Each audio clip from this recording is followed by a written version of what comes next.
ओम अज्ञानतिमिरान्धस्य ज्ञानाञ्जनशलाकया चक्षुरुन्मिलितं येन तस्मै श्रीगुरवे नमः। नमो विष्णुपादाय कृष्णपृष्ठाय भूतले श्रीमते भक्तिवेदान्त स्वामिन् इति नामिने। नमस्ते सारस्वते देवे गौरवाणी प्रचारिणे निर्विशेष शून्यवादी पाश्चात्य देशतारिणे। जय श्री कृष्ण चैतन्य प्रभु नित्यानंद श्री अद्वैता गदाधर श्रीवासादि गौर भक्त वृंद। हरे कृष्णा कृष्णा कृष्णा हरे हरे हरे राम राम राम हरे हरे। हरे कृष्णा, आप सभी का स्वागत है आज के सत्र में। तो आइडियली आज हिज होलीनेस भक्ति प्रेम महाराज को हमने इनवाइट किया था। महाराज भुवनेश्वर में थे, लेकिन शाम होते होते उनका स्वास्थ्य ठीक नहीं होने के कारण वो कैंसिल कर दिए।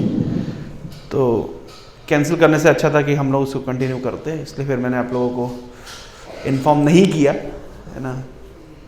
तो कभी कभी हमारे काउंसलर क्या किया करते थे, वो क्लास का स्केड्यूल चेंज कर देते थे, ये देखने के लिए लोग कितने सिंसियर हैं।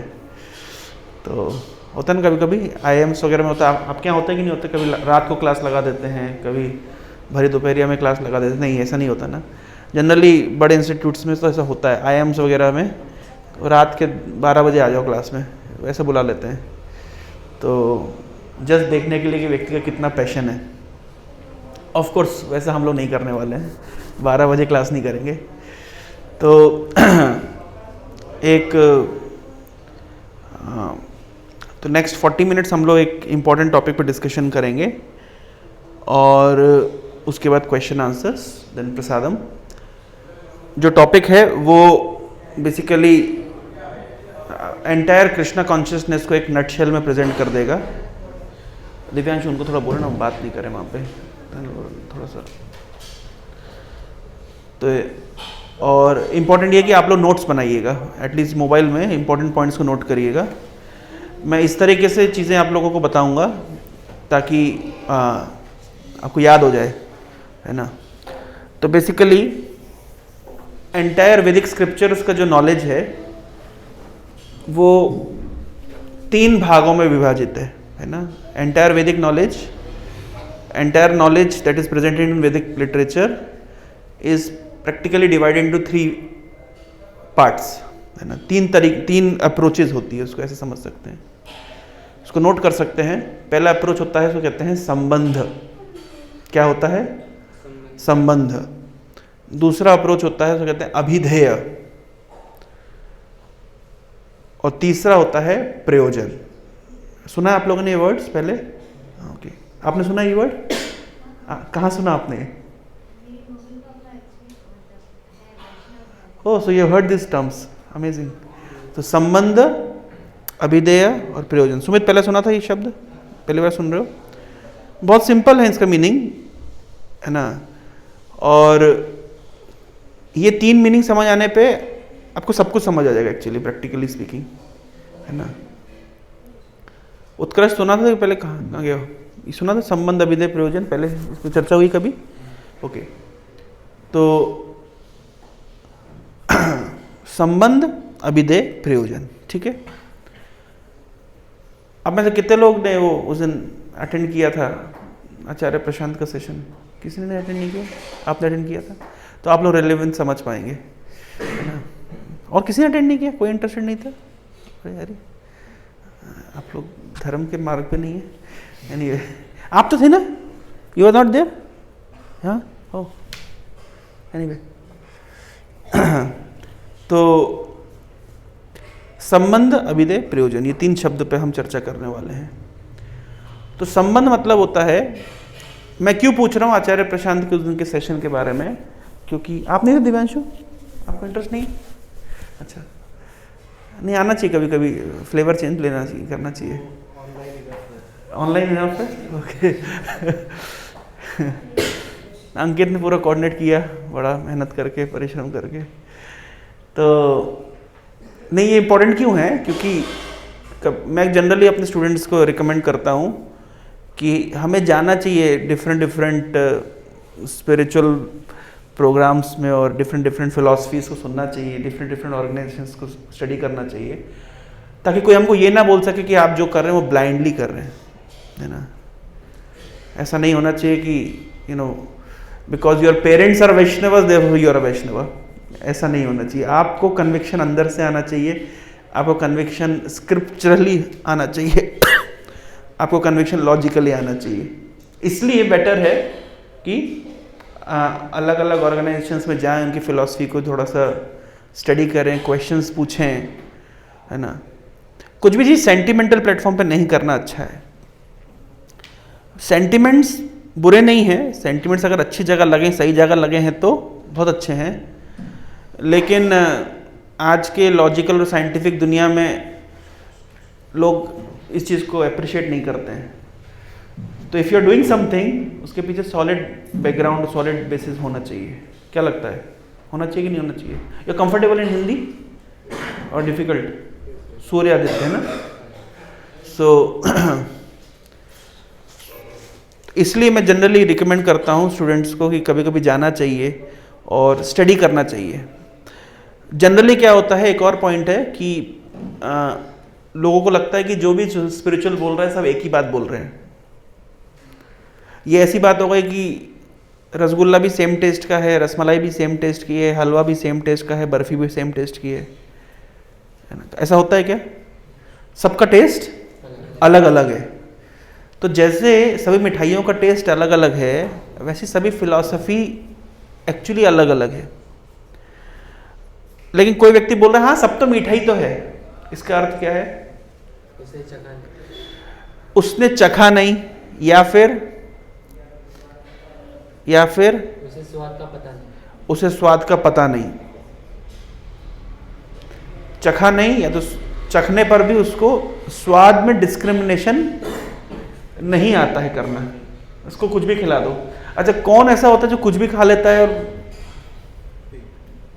पिग, ये कोई भी जानवर, मतलब वो डिस्क्रिमिनेट नहीं करता कि ये ज्यादा टेस्टी और एक कम टेस्टी है। जो जानवर आदि इंसानों के साथ रहते हैं उनकी चॉइसेस होती है, जैसे कुत्तों की चॉइसेस होने लगती है। गली के कुत्ते की कोई चॉइस नहीं है, उसको जो दे दो वो भाग्य समझ के, अपना सौभाग्य समझ के चुपचाप खा लेता है। लेकिन जो घर का कुत्ता होता है उसकी बहुत चॉइसेस होती है, उसको पेडिग्री चाहिए, उसको ये दूध और पार्ले जी नहीं चाहिए, समझ रहे, नखरे करने लगता है। तो जानवर डिस्क्रिमिनेशन नहीं करते हैं, कहने का तात्पर्य ये है। जानवर डिस्क्रिमिनेट नहीं कर सकते कि ये this is more delicious, this is less delicious, इस तरीके से जनरली जानवर डिस्क्रिमिनेट नहीं करते हैं। तो उसी प्रकार से जो व्यक्ति बोलता है कि हाँ सब कुछ तो स्पिरिचुअल है, सब तो एक ही बात बताते हैं, ये कौन बोलता है? ये कौन बोलता है? ये वो व्यक्ति बोलता है जिसको ठीक ठीक फिलॉसफी की अंडरस्टैंडिंग नहीं है, जिसको स्वाद का अनुभव नहीं है, या जिसने किताब खोली ही नहीं है। सब किताब में एक ही बात लिखी है, गीता में एक ही बात लिखी है, कर्म करो। लोग बोलते हैं ना, अरे गीता में क्या है, एक ही तो चीज लिखी है, क्या लिखा है? कर्म करो। तो मुझे बताओ, अगर इतना ही था तो ये भगवान ने 700 श्लोक की गीता व्यास देव ने क्यों दी है, और इतनी मोटी सी कमेंट्री क्यों अवेलेबल है? अगर जब यही बोलना है कर्म करो, सब धर्मशास्त्र में एक ही बात लिखी है, तो एक ही बात लिखी तो इतने शास्त्र क्यों रखे हैं? जब एक ही बात तो लिखी है, क्या लिखी है एक ही बात? कर्म करो।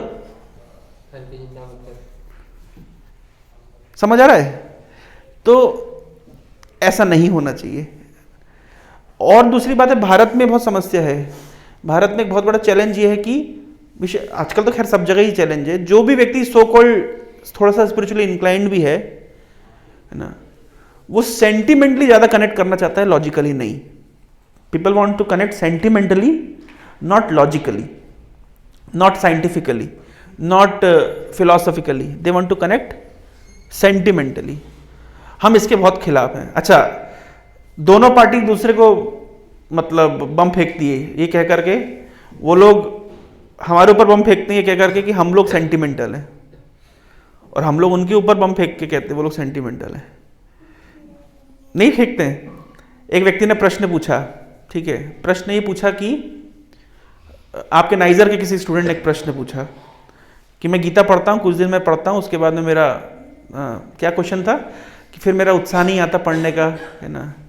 तो आचार्य जी ने बहुत अच्छा आंसर दिया कि आप एक तरह की लाइफस्टाइल में, फिर आपको डराया जाता है कि अगर आप बी तरह की लाइफस्टाइल नहीं अपनाएंगे तो आप पाप कर रहे हैं, फिर आप जबरदस्ती आप बी तरह की लाइफस्टाइल अपनाना चाहते हैं, लेकिन वो आपके अंदर नहीं है, इसलिए वापस अब ए में आ जाते हैं. भगवान क्या बोलना चाह रहे हैं? गीता में क्या लिखा है? गीता में तो ये सब, गीता में तो सिंपल चीज लिखी है.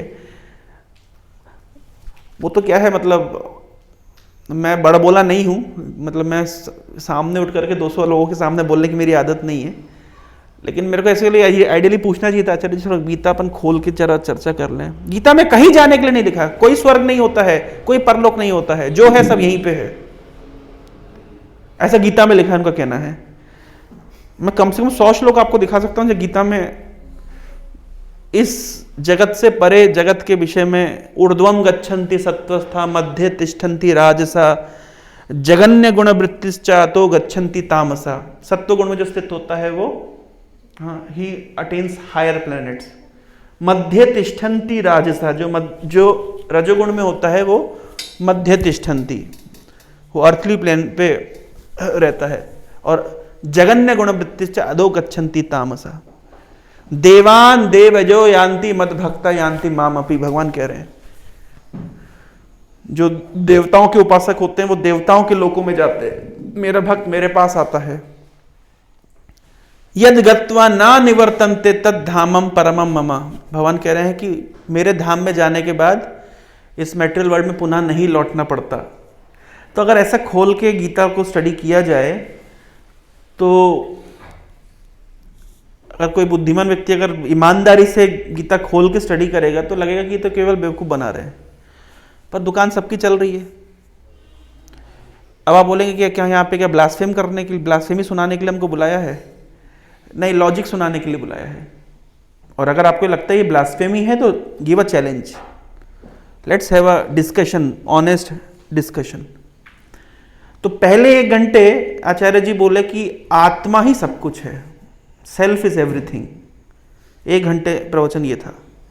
नेक्स्ट 1 घंटे प्रवचन था कि आत्मा तो होती नहीं है, सेल्फ कुछ भी नहीं है. आप सोचिए, मतलब 1 घंटे का प्रवचन है, self is everything. Next 1 hour में self is doesn't exist at all. अच्छा, क्या ये कोई फिलॉसफी है? इस फिलॉसफी को कहते हैं शून्यवाद, वॉइडिज्म. क्या कहते हैं? नोट कर सकते हैं, द फिलॉसफी ऑफ वॉइडिस्ट. वॉइडिस्ट फिलॉसफी कहते हैं शून्यवाद. शून्यवाद की फिलॉसफी क्या कहती है कि सब कुछ शून्य से आया है और सब कुछ शून्य हो जाएगा. आपका पूर्व जन्म कुछ नहीं है, आपका भविष्य में कोई जन्म नहीं होगा, यही जीवन है. आप कहां से आए हैं? शून्य से आए हैं, और अब शून्य में ही चले जाएंगे. इस फिलॉसफी के डिसएडवांटेज क्या हो सकते हैं?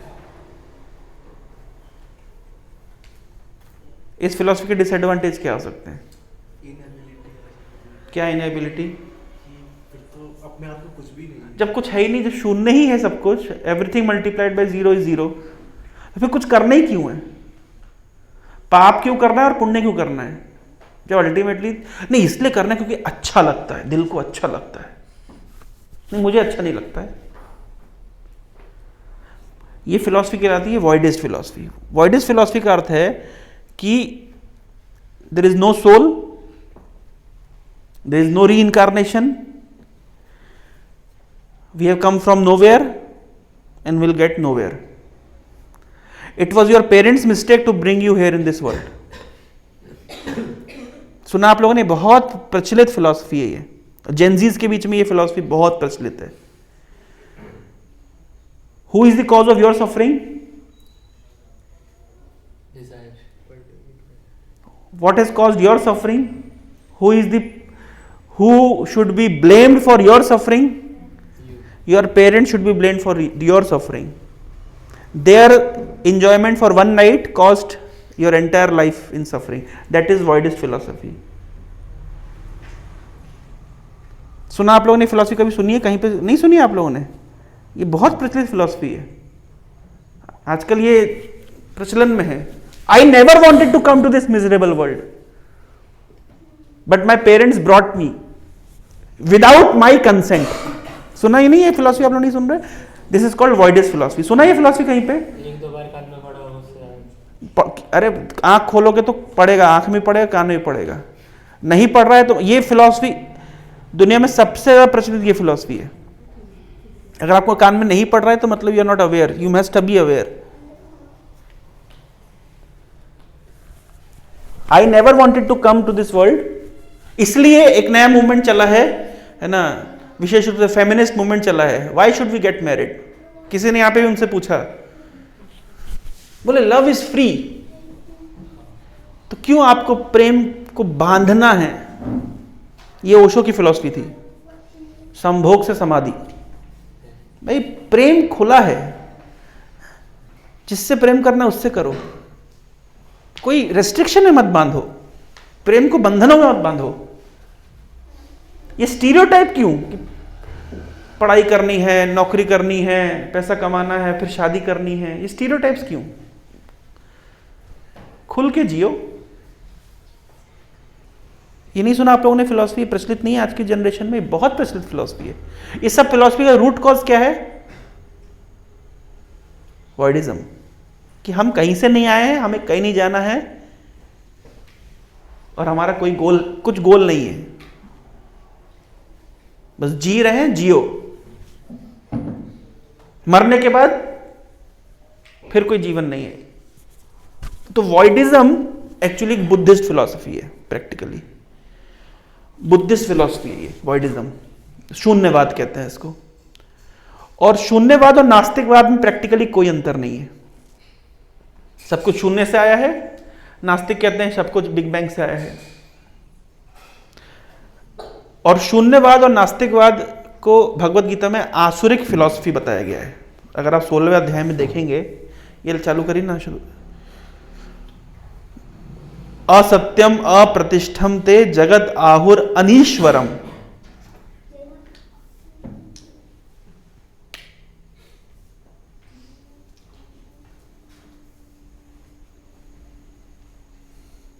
इस फिलॉसफी को कहते हैं शून्यवाद, नास्तिकवाद, आसुरिकवाद।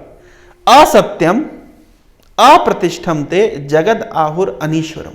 ये जगत सत्य नहीं है, सब माया है। सेल्फ इज माया। ये भी आचार्य प्रशांत बोल रहे थे।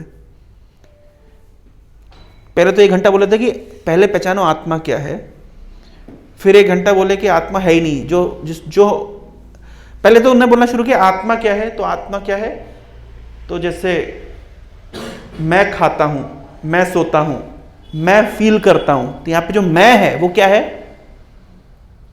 आत्मा। तो 1 घंटा उन्होंने ये कन्विंस किया पूरे सभा को, 300-400 लोगों को कन्विंस किया कि जो मैं है वो क्या है?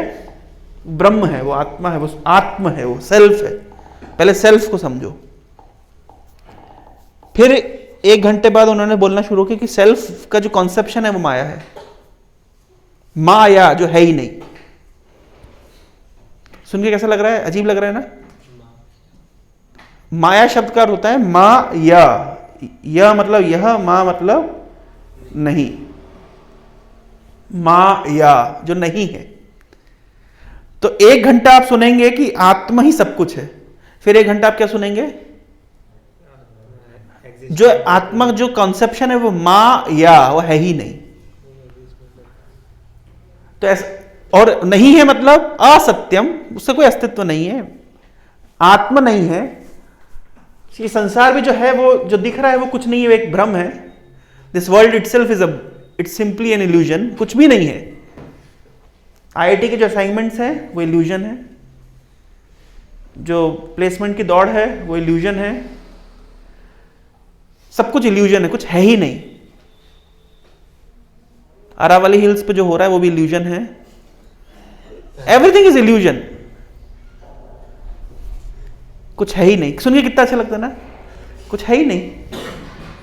तो जो करना फिर बंधना क्यों है किसी चीज से, कुछ करना क्यों है जब कुछ है ही नहीं। तो एक चारवाक थे, नाम सुना है? चारवाक, इनकी एक फिलॉसफी है। ये कहते हैं ऋणम कृत्वा घृतम पीवेत यावत जीवेत सुखम जीवेत। लोन लो, ऋण लो, घी पियो। पहले घी पीते थे, आजकल शराब पीते हैं। तो ऋणम कृत्वा घृतम पीवेत, ऋण लो, घी पियो। पहले लाइफ को स्टैंडर्ड मानते थे कोई अगर घी पीता है तो, अभी लाइफ को स्टैंडर्ड मानते जब वो शराब पीता है। तो बस इतना ही अंतर हुआ है। तो ऋणम कृत्वा मदिरा पीवेत, ऋण लो, भाई पैसा तो आपके पास है नहीं तो कैसे पियोगे, कैसे पियोगे? ऋणम कृत्वा घृतम पीवेत, ऋणम कृत्वा मदिरा पीवेत यावत जीवेत सुखम जीवेत। जब तक रहो सुख से रहो। भाई लोन लो, सुख से रहो। क्रेडिट कार्ड उठाओ, क्रेडिट कार्ड सामान उठाओ, सुख से लो रहो। ऋणम कृत्वा घृतम पीवेत यावत जीवेत सुखम जीवेत। भस्मीभूतस्य देहस्य कुतो पुनरागमनो भवेत। एक दिन जब शरीर छूट जाएगा, शरीर भस्म हो जाएगा, जला दिया जाएगा, फिर किसने वापस आना है? किसने अपने कर्मों का फल भोगना है?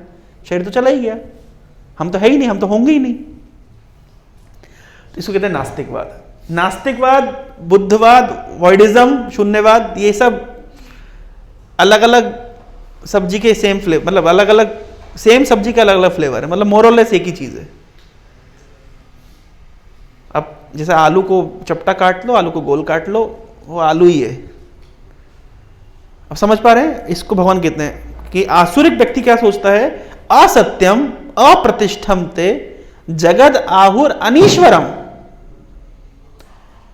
क्वेश्चन लास्ट में, जगत आहुर अनीश्वरम। जगत में कोई ईश्वर नहीं, कोई नियंता नहीं, कुछ कंट्रोल करने वाला नहीं है। तो नियंता नहीं है, कर्म नहीं है, कर्मों का फल नहीं है, पुनर्जन्म नहीं है, तो तुम पैदा कैसे हुए? अपरस्परम संभूतम किम मन्यत काम हेतुकम। माता और पिता को कामना वासना एक जागृत हुई उनके हृदय में, उनने तुम्हें पैदा कर दिया, और कुछ नहीं है। तो ये फिलॉसफी आसुरिक फिलॉसफी है। अभी मैं बता रहा हूं कि ये टेस्ट करना आना चाहिए ना कि ये भाई साहब ने अगर कोई फिलॉसफी बोली तो तुरंत गीता में पकड़ना चाहिए। अरे भगवान ने तो बताया ये तो आसुरिक फिलॉसफी है, ये आसुरिक फिलॉसफी बोल रहा है व्यक्ति। पकड़ में आना चाहिए कि नहीं आना चाहिए? इतना तो विवेक होना चाहिए हमारा कि कोई व्यक्ति कुछ भी बोल देगा तो हमको तुरंत पकड़ना चाहिए गीता में भगवान ने इस विषय में बोला है कि नहीं बोला है। इस जगत का कोई आधार नहीं है, सब कुछ माया है। सेल्फ इज ऑल्सो माया। कोई ईश्वर नहीं है, कोई पुनर्जन्म नहीं है, कोई नियंता नहीं है, कोई कंट्रोलर नहीं है, कोई कर्मा नहीं, कोई कर्म का रिएक्शन नहीं है। हमारे माता पिता ने बिना हमारे कंसेंट के इस जगत में सफर करने के लिए हमको ले आए। अच्छा, तो हमारे माता पिता ने तो हमको सफरिंग के लिए यहां ले आए। ये गलती आप मत करना। आप किसी और को सफर करने के लिए इस संसार में, क्योंकि ये तो फैक्ट है कि जगत में सफरिंग है। ये तो मायावादी भी मानते हैं, ये तो शून्यवादी भी मानते हैं, नास्तिक भी मानते हैं कि जगत में सफरिंग है। आचार्य प्रशांत इस बात को बोले उस दिन कि जगत, ये जो this world is like a jail. तो जेल है तो जेल में सफरिंग भी है। उत्कर्ष को याद आ रहा है ना, सब पॉइंट्स रिवाइज कर, है ना? जब तक मैं था, जब तक तुम भी थे उसी समय, तो रिवाइज मतलब जस्ट रिवाइज करना पॉइंट्स को। ये मानते कि जगत में सफरिंग है। ये इस बात में सभी लोग एक मत है कि जगत में सफरिंग है, इसमें सब एक मत है। लेकिन सफरिंग के कॉज को लेकर के सबका अपना अपना मत है। हमारा मत क्या है? क्या कॉज है जगत में सफरिंग का? है कर्म फल, कर्मा। ये हमारा रीजन है जगत में सफरिंग का, कि we are suffering because of our previous mischievous act, and therefore we have to purify our karma, nullify our karma. So that is the philosophy of karma. That is the only philosophy जो पूरी तरीके से इस चीज को define कर रही है. बाकी चीजें डिफाइन नहीं कर सकती है.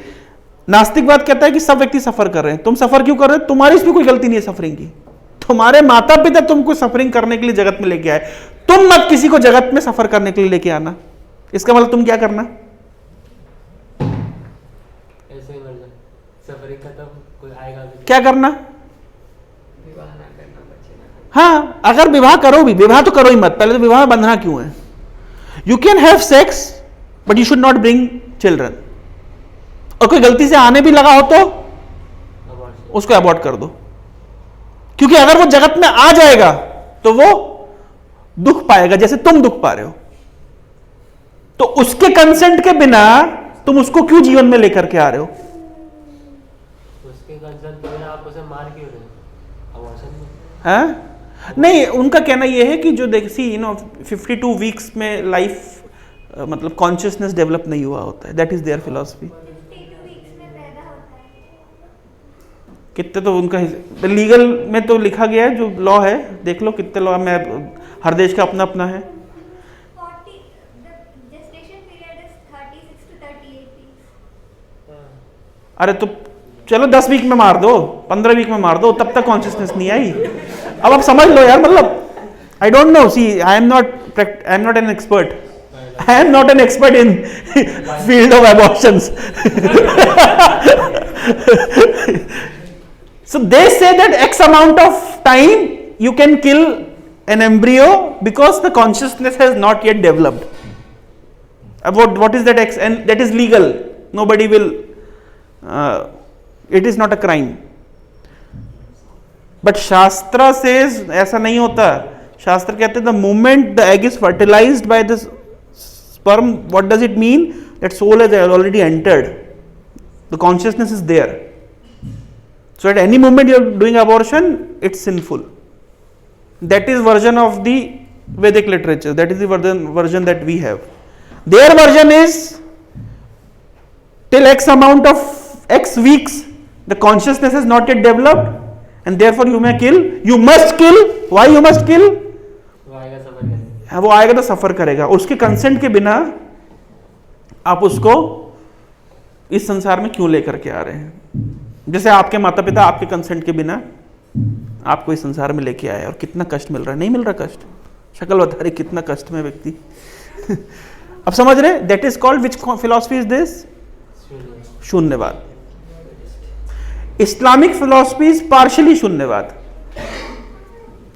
इस्लामिक फिलॉसफी कहते हैं मरने के बाद तो स्वर्ग या नरक है, लेकिन पैदा होने से पहले आपका अस्तित्व नहीं था. I have a copy of Quran. Hare Krishna. You leaving? Okay, you can honor some prasadam. Give him some prasadam. Please take some prasadam. Yeah. So, Hare Krishna. So, a scholar has, an Islamic scholar has written some commentary on Quran. So his point is, मैं पढ़ रहा था, मैं बड़ा अजीब चीजें आती है. वो कह रहे हैं कि मरने के बाद तो जन्नत या जहन्नुम है, और वो जो अल्लाह ताला है वो आपको क्या कहते हैं, कयामत के दिन है, क्या बोला? हाँ, कयामत के दिन डिसाइड होगा कि 72 हूरें मिलेंगी कि 72 कोड़े पड़ेंगे. वो कयामत के दिन डिसाइड होगा. That is their philosophy. इसका मतलब मरने के बाद तो जीवन है, लेकिन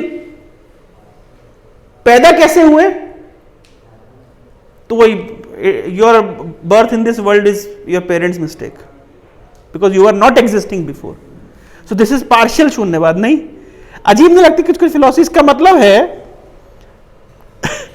अरे ये है, मतलब आप सोचिए, मतलब पॉइंट कितना, these are the philosophies existing. अभी आप लोग को आश्चर्य लगा ऐसे कैसे है, लेकिन है. अब आप पूछ लो किसी भी स्कॉलर को उठा के, if find you catch any Islamic scholar, you ask him what is your philosophy, how what is, हम क्या पहले थे? बोले नहीं थे।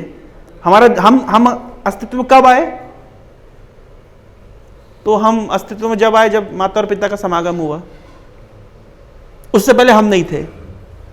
लेकिन मरने के बाद में, अच्छा मरने के बाद में भी आप RIP पढ़े, rest in peace, you will be resting in peace, then someday there will be day of कयामत, एंड देन मुर्दे खड़े हो जाएंगे और फिर जजमेंट होगा। तब तक सारे मुर्दे आराम से सोते रहेंगे।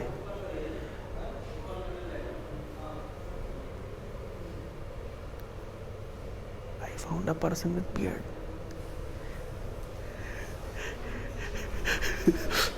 Anyway,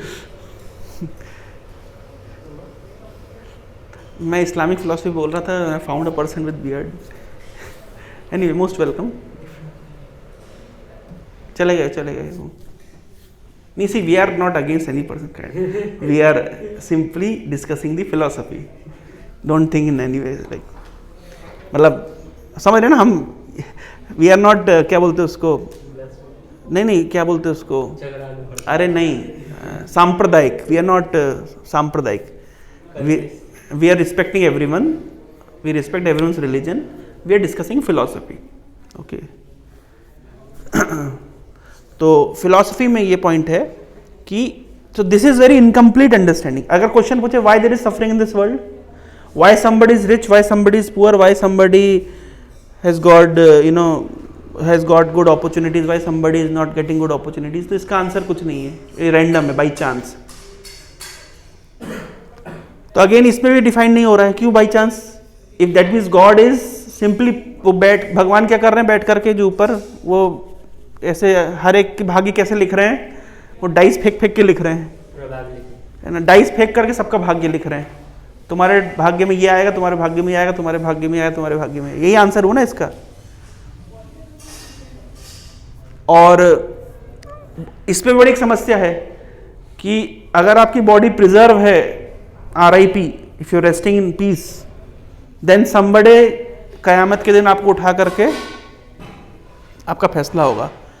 and if you are a काफिर, if you are a Hindu, और if your body is burned, then no scope, so then it is complete शून्यवाद। If your body is there somewhere, so then there is hope that someday you will get up and then there will be judgment. But if your body is burnt in स्वर्गद्वार, लेकिन प्रभु शरीर तो गड़ने के बाद नष्ट हो जाता है, डिकम्पोज हो जाता है। नहीं आप डिकम्पोज है तो रेस्ट कर रहा होता है पीस में। Try to understand, now if for Christians it is kept in a box, for Muslims it's directly placed.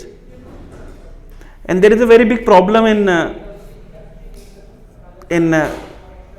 Islamic countries, especially Islamic countries where more of them are converted Muslims, because as per the rule in Quran it is said that you may put a body in soil, but you cannot make concrete structures.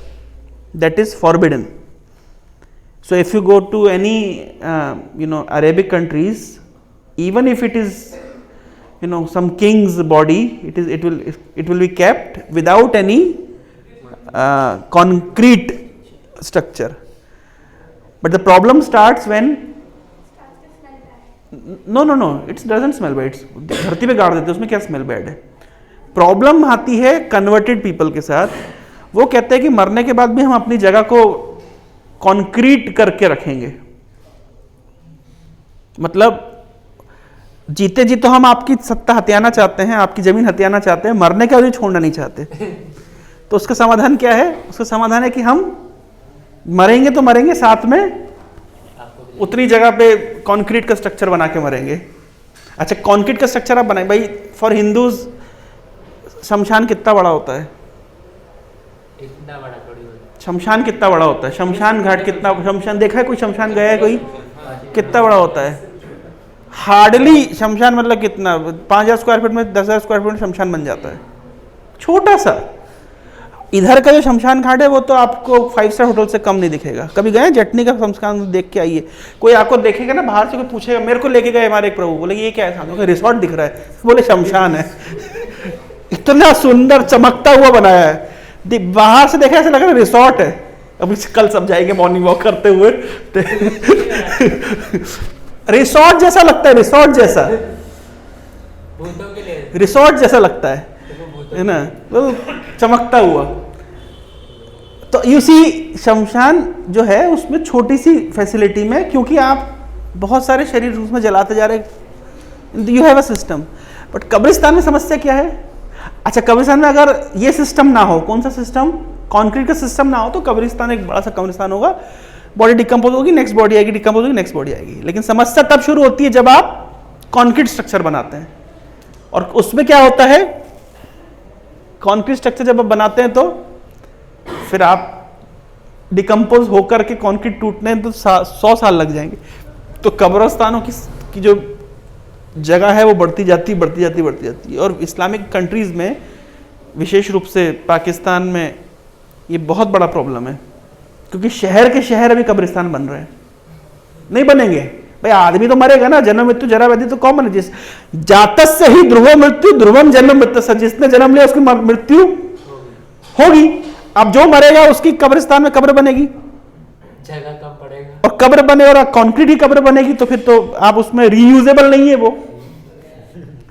अगर concrete की नहीं होती तो reusable होती थी, लेकिन तो reusable नहीं है। अब क्या होगा, इधर कब्र कब्र कब्र। अच्छा, ये तो इस्लामिक कंट्रीज के प्रॉब्लम है। वेस्टर्न कंट्रीज में आपको देखिए कब्रिस्तान ऐसा लगेगा नहीं, ऐसा लग रहा है कि पार्क है, इतने साफ सुथरे चमकते हुए। अच्छा, हमारा इस्कॉन कनेक्टिकट न्यूयॉर्क से 2 घंटे की डिस्टेंस पे है, मंदिर है, और मंदिर के जस्ट बाजू में नहीं, पार्लर है, parlour for dead bodies. West में कल्चर है कि जो मरता है तो ऐसे नहीं उसको गड़ा देते, दफना देते हैं, उसको बढ़िया कोट पहनाते हैं, टाई पहनाते हैं, जूते पहनाते हैं, उसका फेस के ऊपर बहुत सुंदर सुंदर उसको पूरा मसाज कर करके 2 दिन तक बढ़िया उसकी शरीर की वो होती है, नाखून बनाते हैं। तो फर्स्ट क्लास आपको आदमी मतलब जिंदा आदमी जिंदा नहीं लगेगा, लेकिन मरा हुआ आपको बिल्कुल जिंदा लगेगा। ये ट्रेंड है। और उसको फिर बाकायदा बढ़िया फूलों वूलों से, देखा नहीं आप लोगों ने नेट पे? कभी नहीं देखा? मैं तो आंखों सामने देख करके आया। बोले मैंने ये कि इतना क्या है, बोले ये पार्लर है, मतलब डेड बॉडीज को सजाने का पार्लर है, उसको कुछ नाम देते हैं, फिर उसके बाद में उसको दफनाते हैं। और उनके जो शमशान मतलब जो उनके कब्रिस्तान होते हैं वो इतने ऐसा, आप हमारे इंडिया के पार्क ऐसे नहीं है जैसे तो उनके कब्रिस्तान है। जैसे हम लोग पार्क में सुबह जंप करने जाते हैं कब्रिस्तान ऐसे बने हुए हैं। लेकिन वहां पे समस्या क्या है, वेस्टर्न कंट्री से भूत बहुत मिलते हैं वहां पे भूतों की बहुत प्रॉब्लम है, हर जगह लोग मानते हैं वहां पे भूत की प्रॉब्लम, क्योंकि कब्र जला देने से क्या होता है, मैं पता नहीं टॉपिक फिर सॉरी मतलब हो गया, जला देने से क्या होता है कि आत्मा, शरीर पूरी तरीके से खत्म हो गया तो आत्मा की वहां पे आसक्ति नहीं बचती है, तो जला दिया, उसको खत्म कर दिया है। लेकिन जहाँ दफना के रखते हैं ना, तो जो आत्मा है वो वही आसपास भटकती रहती है, जनरली ऐसा होता है, बहुत सारे केसेस में ऐसा होता है। तो हमारे सनातन धर्म में ऐसा एक, पता नहीं टॉपिक में अगेन चेंज कर रहा हूँ, एक बार एक सुना है स्टोरी आप लोगों ने एक औरत थी तो वो अपने पति की कब्र में जाकर के हर दिन पंखा करती थी, है ना। तो लोग कहते हैं कितनी पतिव्रता नारी है, मतलब कितना उसका पति के प्रति प्रेम है कि हर दिन ना पति की कब्र पे जाके पंखा चलाती है। तो किसी ने पूछा कि तुम्हारा इतना प्यार है अपने पति से कि पति के मरने के बाद भी तुम उसकी कब्र में पंखा करते हो? तो वो कहते हैं मेरे पति ने कहा था कि जब तक मेरे कब्र की मिट्टी ना सूखे दूसरी शादी मत करना।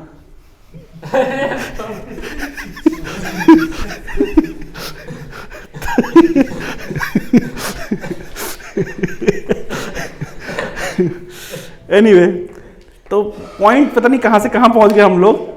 तो मैं बता रहा हूँ कि दिस इज पार्शियल वॉइडिज्म, कि पैदा होने से पहले तो आप नहीं थे, लेकिन मरने के बाद आप कयामत के दिन आपका फैसला होगा। सो ये सब फिलॉसफी क्या है? दीज आर कॉल्ड एंटी वैदिक फिलॉसफीज. एंटी वैदिक फिलॉसफीज मतलब वैदिक शास्त्रों के निर्णय को ना मान के स्पेकुलेटेड फिलॉसफीज है. कुछ क्लियर कट अंडरस्टैंडिंग नहीं है, कुछ क्लियर कट, इसलिए आंसर्स नहीं है. They don't have clear cut answers for what is the cause of your suffering. Is it random, is it by chance, is it God simply playing some dice and you know, इसको मैं स्वर्ग दूंगा, इसको नरक दूंगा, इसको अच्छा जीवन दूंगा, इसको बेकार जीवन दूंगा, इसको लॉयल गर्लफ्रेंड दूंगा, उसका ब्रेकअप करा दूंगा. ये सब क्या चॉइस ऐसे देते हैं? समझ रहे पॉइंट, समझ रहे? Is it simply going by chance? तो the answer is no. So why they don't have proper understanding? Because they do not accept the conclusion of the Vedas. They do not have Vedic philosophy. They call themselves Vedantists.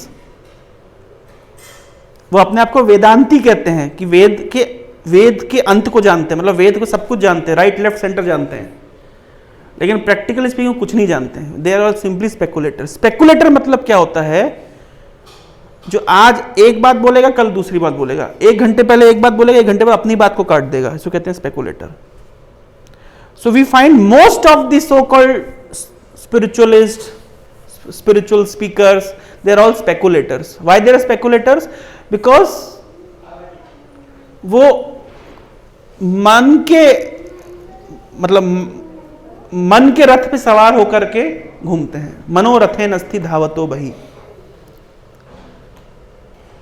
तो हम चर्चा करते हैं संबंध अभिधेय पर. ये 3 शब्द मुझे बताने हैं. तो संबंध शब्द का अर्थ होता है कि who am I, that is the first thing.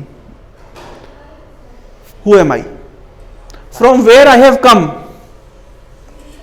मैं कौन हूं, मैं कहां से आया हूं. Where I have to go, मुझे जाना कहां है. What is my relationship with this world, this nature. What is my relationship with other living entities? Who is God? And what is my relationship with God? So these are the questions which is called Sambandha Gyan, the knowledge of relationship. अगर किसी का ये संबंध ज्ञान clear नहीं है, और ज्ञान केवल ऐसे नहीं स्पेकुलेशन में, घंटे भर प्रवचन दिया आत्मा के ऊपर, फिर आत्मा नहीं है, ऐसा नहीं. क्लियर कट अंडरस्टैंडिंग, तुम कौन हो, लॉजिकली समझना चाहिए. Who are you, who is God, what is your relationship with God, what is the cause of suffering. So these are the questions which is covered under the section called संबंध, संबंध ज्ञान. अच्छा, आप किसी company में नौकरी करने गए, तो क्या जानना जरूरत है आपको? हाँ, कंपनी का बॉस कौन है और कंपनी में क्या क्या फायदे, हाँ, मेरा रोल क्या है, मेरी पोजीशन क्या है, मेरा काम क्या है, और इंसेंटिव क्या मिलेगा भाई काम करके. तो दीज आर कॉल्ड, भाई मैं कौन हूं, मेरा कंपनी के साथ संबंध क्या है, मैं सीईओ हूं कि मैनेजर हूं कि चपरासी हूं, मैं हूं कौन. इसको कहते हैं संबंध ज्ञान. आप क्रिकेट खेलने गए, तो क्या क्या जानना जरूरी है आपके लिए? पहले तो कौन सी टीम के साथ खेलना है, फिर उसके बाद आप बैट्समैन है कि बॉलर है कि विकेट कीपर, आप हैं कौन. भाई आपकी पोजीशन, आइडेंटिटी कहते हैं उसको. अगर किसी को संबंध ज्ञान नहीं पता, इसका मतलब he has identity crisis. He doesn't know at all कि वो है कौन, वो पता ही नहीं है. 99.99% लोगों को यही नहीं पता वो है कौन. भगवद गीता नहीं पढ़ेगा व्यक्ति जब तक सही ऑथेंटिक फिलॉसफी नहीं समझेगा, वो कभी जान नहीं पाएगा इन कॉन्सेप्ट्स को. संबंध ज्ञान कहते हैं इसको. संबंध, मैं कौन हूं, ईश्वर कौन है, उनसे मेरा संबंध क्या है, why am I suffering, what is reincarnation, why there is, मैं जो चाहता हूं वो मुझे नहीं मिलता है, जो मैं नहीं चाहता हूं मुझे मिलता है. कभी कभी मन में प्रश्न उठता है. बहुत सारे इस प्रकार के these types of question, related questions, this is called संबंध ज्ञान. अच्छा, संबंध ज्ञान के बाद आता है संबंध ज्ञान एंड एक होता है अभिधेय प्रयोजन। आप कंपनी में हैं, कंपनी में आपकी क्या पोजीशन है, कंपनी क्या करती है, आपका क्या रोल है, ये सब हो गया संबंध ज्ञान। अब आपको प्राप्त क्या करना है कंपनी में? सैलरी। इसको कहते हैं कंपनी में क्यों गए, क्या करने गए हो? पैसा कमाने, सैलरी। इसको कहते हैं प्रयोजन, गोल। गोल क्या है? अच्छा, अब कंपनी में आप गए हो, आपकी पोजीशन ये है और आपका रोल ये है, आपका गोल ये है, रोल ये है, गोल ये है। रोल से गोल के बीच में जाने में क्या करना पड़ेगा? काम करना पड़ेगा। इसको अभिधेय कहते हैं। कुछ करना पड़ेगा ना, कि केवल मेरा रोल डिफाइंड है, मेरा गोल डिफाइंड है, लेकिन मैं कुछ करूंगा नहीं, तो क्या आपको सैलरी मिलेगी? आपको निकाल दिया जाएगा, सीधा हिसाब है। तो आप क्रिकेट खेलते हैं, आपको पता चल गया कि आप कौन सी टीम से हैं, आपका रोल क्या है और आपका गोल क्या है। अगर आप बैट्समैन है तो आपका गोल है रन बनाना, अपना रोल। लेकिन अब रन बनाना, ये the practical process is called अभिधेय। समझ आ गया? 3 शब्द समझ आए? क्या क्या समझ आया? संबंध, अभिधेय, प्रयोजन। संबंध मतलब अपनी आइडेंटिटी को जानना। हु एम आई, आप कौन? Who is God, what is my relationship with God, what is my relationship with nature. अपने बारे में सब कुछ जानना प्रैक्टिकली, इसको कहते हैं संबंध ज्ञान। सब कुछ जानना मतलब सब कुछ डिफाइंड होना चाहिए। बहुत सारे स्पिरिचुअलिस्ट पूरा जीवन निकाल देते हैं, उनसे पूछे आप क्या कर रहे हैं? मैं अनुसंधान कर रहा हूं। अनुसंधान शब्द सुना है? नाइजर का फुल फॉर्म क्या है? राष्ट्रीय अनुसंधान। हाँ, तो अनुसंधान समझ गया ना, रिसर्च। रिसर्च शब्द को संस्कृत में या हिंदी में बोलते हैं अनुसंधान। सो लोग अनुसंधान करते हैं, किस विषय पे करते हैं? आप कोई आध्यात्मवादी से पूछो आप क्या कर रहे हैं? बोले मैं अनुसंधान कर रहा हूं, मैं रिसर्च कर रहा हूं। स्वयं को पता कर रहा हूँ। क्या रिसर्च कर रहे हैं? स्वयं। मैं अपने आप को जानने का प्रयास कर रहा हूं। समझे? सुना आप लोगों ने? कई बार आप सुनेंगे कि मैं पूरा जीवन लगा देना चाहिए किस चीज को जानने के लिए? स्वयं। आत्म को जानने के लिए। उस दिन आचार्य जी बोल रहे थे, आत्म को जानने के लिए जीवन लगा देना चाहिए। आत्म को जानना चाहिए। ये मनुष्य जीवन क्यों मिला है? ये क्या, ये जीवन क्यों मिला है आपको? उस तरह बता रहे थे उस दिन वो। आत्म को, स्वयं को जानने के लिए, आत्म को जानने के लिए, और कुछ ही काम के लिए नहीं मिला। ये बात सही है, to some extent it is correct. लेकिन प्रॉब्लम यह है कि अध्यात्मवादी पूरा जिंदगी निकाल देते हैं क्या जानने के लिए? आत्म को जानने के लिए। अगर आप उनसे पूछे आत्म क्या है, तो फिर बोलते हैं कि ये कोई ऐसी चीज नहीं है जो हम शब्दों से बयान कर सकें। आप समझ गए? ये अनुभव की बात है। अगर आप समझ गए, थोड़ा समझा दीजिए। ये शब्दों के द्वारा समझाया नहीं जा सकता। तो आत्म क्या है? आत्म कुछ है ही नहीं।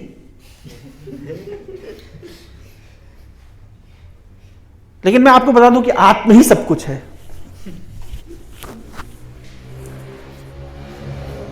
जब आपको कुछ समझना है तो आपको क्या बोलना चाहिए? क्या ज्ञान है, मजा आ गया। जब चीज आपको समझ ना आए, बढ़िया चीज, बढ़िया ज्ञान दिया।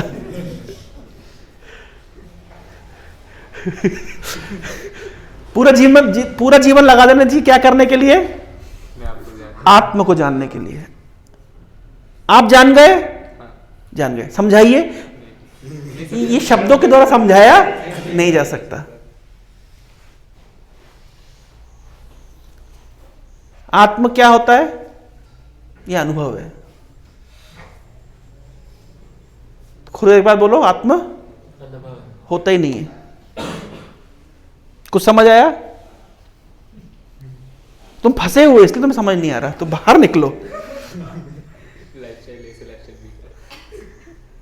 समझ? ये जो इसको कहते हैं, इसको प्रभुपाद जी अपने बुक्स में वर्ड यूज किए, word jugglery. Word jugglery. Jugglery शब्द सुना? ये शब्द जगलरी मतलब कि शब्दों से आप खेलते हैं, कहीं पहुंचते नहीं है। इसलिए शंकराचार्य ने इस प्रकार के लोगों को गाली दी है। सुना आप लोगों ने श्लोक? हाँ, हम लोग गाए भी थे एक बार। ये केरला से है, शंकराचार्य का जन्म स्थान केरला में है, श्रृंगेरी। हाँ, यस, आई हर्ड हर। देखिए यहाँ पे यही बोल रहे हैं, भज गोविंदम भज गोविंदम गोविंदम भज मूढ़मते। ले आओ।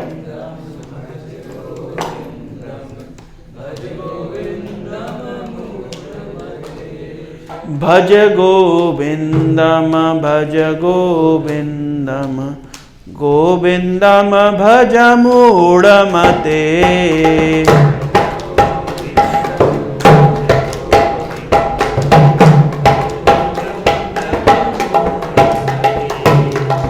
संप्राप्ते सन्नहिति काले नहि नहि रक्षति द्रुककर्णे।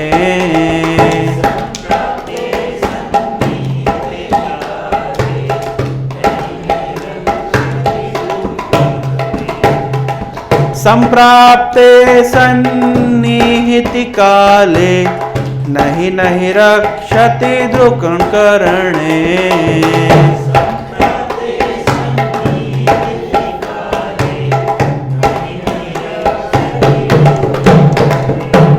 भज गोविंदम भज गोविंदम गोविंदम भज मूढ़मते।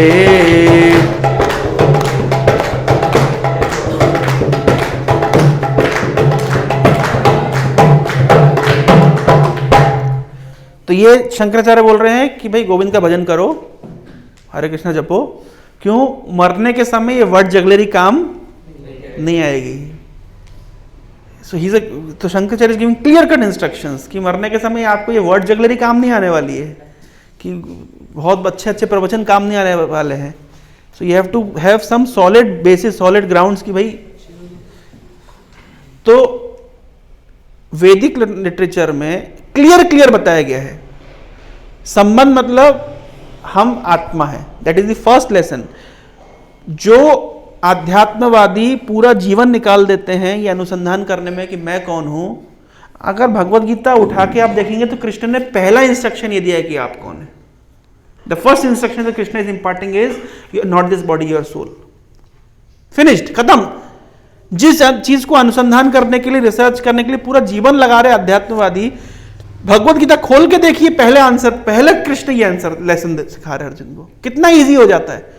सो why you are doing word jugglery? जब चीजें इतनी क्लियर है तो शब्द घुमाने की जरूरत क्या है?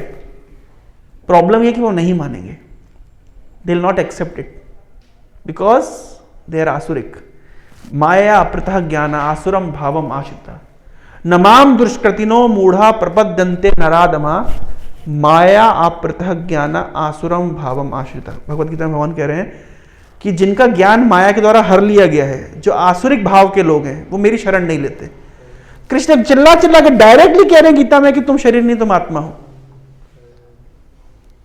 और ये आत्मा एक शरीर से दूसरे शरीर में देहांतरण करती है। आचार्य प्रशांत, अगर आपने वीडियोस देखा हो तो, मैं पहले भी शायद इस विषय बताया था, पिछली बार रिकॉर्ड नहीं किया था लेकिन इस बार रिकॉर्ड कर रहा हूँ। अभी पता नहीं उसको यूट्यूब पे डालूंगा, मेरी मम्मी डांटेंगी, पर मैं क्या करूँ, अंदर आग लगी हुई है तो कहीं तो बोलना है ना। वो he is giving commentaries on Bhagavad Gita, he is writing books on Bhagavad Gita, he is giving speeches on Bhagavad Gita and his claim is पुनर्जन्म नहीं होता है, आत्मा नहीं होती है, पुनर्जन्म नहीं होता है। पुनर्जन्म किसका होता है? इमोशंस का पुनर्जन्म होता है। आपका कोई पुनर्जन्म नहीं होगा, मरने के बाद आपका अस्तित्व नहीं है। That means he is giving, मतलब वो बुद्धवाद, शून्यवाद, निराकारवाद, ब्रह्मवाद, उसकी खिचड़ी में थोड़ा सा नास्तिकवाद, ये दिस इज द फिलॉसफी। उनके लिए आप है ही नहीं तो आप होंगे कैसे? क्या अर्थ है इसका?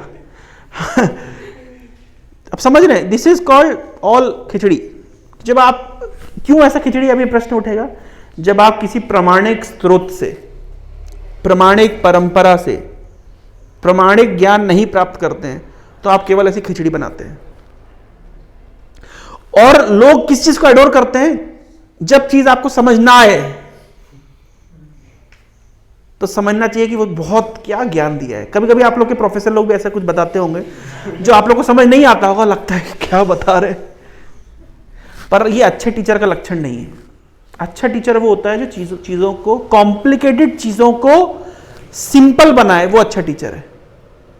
जो सिंपल चीजों को कॉम्प्लिकेटेड बना दे वो मूर्ख है, वो टीचर नहीं है। रामचरितमानस में लिखा है, मन कर्म बचर लवार तही बक्ता। जो मन कर्म और वचन से झूठ बोले कलयुग में उसको अच्छा वक्ता माना जाएगा। क्या बढ़िया बोला है। He is truly realised soul.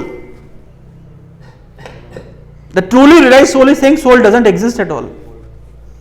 So what he has realised? लोग ताली बजा रहे हैं। एक प्रोफेसर का मेल आया था ना, किसका मेल आया था? He is truly realised soul. हाँ, उनका नाम क्या है? ब्रह्मदेव। ब्रह्म, ये शब्द जो सुन के कैसे लगते हैं ना, आपको पता है लोग अध्यात्म से क्यों दूर भागते हैं? ये इस प्रकार की वर्ड जगलरी के कारण। ब्रह्म, विलीन हो जाना, अपने आप को भूल जाना, खो जाना, उसमें एक हो जाना, और क्या, शून्य हो जाना, सब मन की डिजायर को शून्य कर लेना। ये सब सुनकर के कितना ऐसा लगता है कि वाह यार, मतलब क्या बता रहे हैं। लेकिन लोगों का इंटरेस्ट खत्म हो जाता है अध्यात्म से, हमको समझ नहीं आएगा। क्यों समझ नहीं आएगा? क्योंकि the way they are explaining things is very complicated, plus they are not getting anywhere. अगर आत्मा नहीं है, शरीर नहीं है, सब कुछ असत्य है, तो फिर मुर्गे कटे कि बकरे कटे, तुम्हारा क्या जा रहा है? कि ट्रंप वेनेजुएला के प्रेसिडेंट को उठा करके ले जाए, तेरे बाप का क्या जा रहा है भाई? वो तो सब असत्य ही है ना, सब कुछ संसार असत्य ही है। युद्ध हो संसार में, कि क्लाइमेट खराब हो, कि AQI बढ़ जाए, कि और API बढ़ जाए, कि कौन सा क्या बढ़ जाए, तो तुम्हारे बाप का क्या जाता है? तुम्हारा क्या जाता है? जब सब कुछ असत्य ही है ही नहीं, और है ना, होना भी नहीं है, तो ये सब विषय पे बोलने का मतलब क्या है? नहीं, अमेरिका में ज्ञान अच्छा मिलता है, भारत में ज्ञान नहीं है। अच्छा ठीक है, ज्ञान नहीं है, अमेरिका में ज्ञान अच्छा है कि हम 200 साल दास रहे, कि 800 साल दास रहे, हमको लूटा राजाओं महाराज ने। तेरे बाप का क्या गया भाई? तो है ही नहीं, तो था नहीं ना, तो होगा।